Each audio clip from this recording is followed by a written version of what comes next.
তোমরা সবাই সর্ষে ইলিশের রেসিপি খেয়েছো আমি এটা জানি, কিন্তু তোমরা কি ইলিশ পোলাও রেসিপি খেয়েছো? যদি না খেয়ে থাকো, আজকের ভিডিওতে আমি শেয়ার করব ইলিশ পোলাওর সবচেয়ে ইজিয়েস্ট রেসিপি। মাছগুলো মেরিনেট করার জন্য প্রথমে দিব হচ্ছে টক দই, আদা রসুন বাটা, জিরা বাটা, আর দিব হচ্ছে হলুদ গুঁড়া, মরিচ গুঁড়া আর লবণ, আরো দিব হচ্ছে পেঁয়াজ বাটা। মাছের সাথে এখন এগুলো মিক্স করব। মাছটা প্রায় 10 থেকে 15 মিনিটের জন্য মেরিনেট করে রেখে দিব।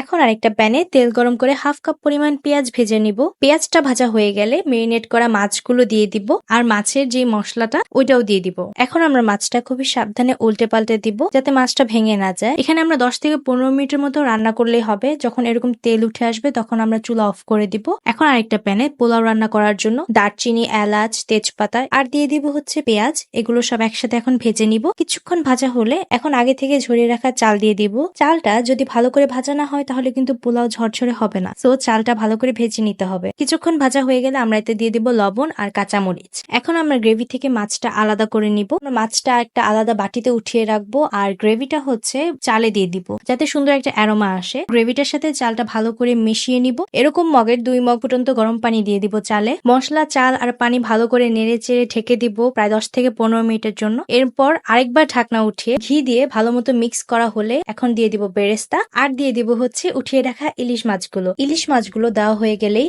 10 থেকে 12 মিনিটের জন্য লাস্টবারের মতো দমে দিব। দমে দেওয়া হয়ে গেলেই রেডি হয়ে গেছে ইলিশ পোলাও।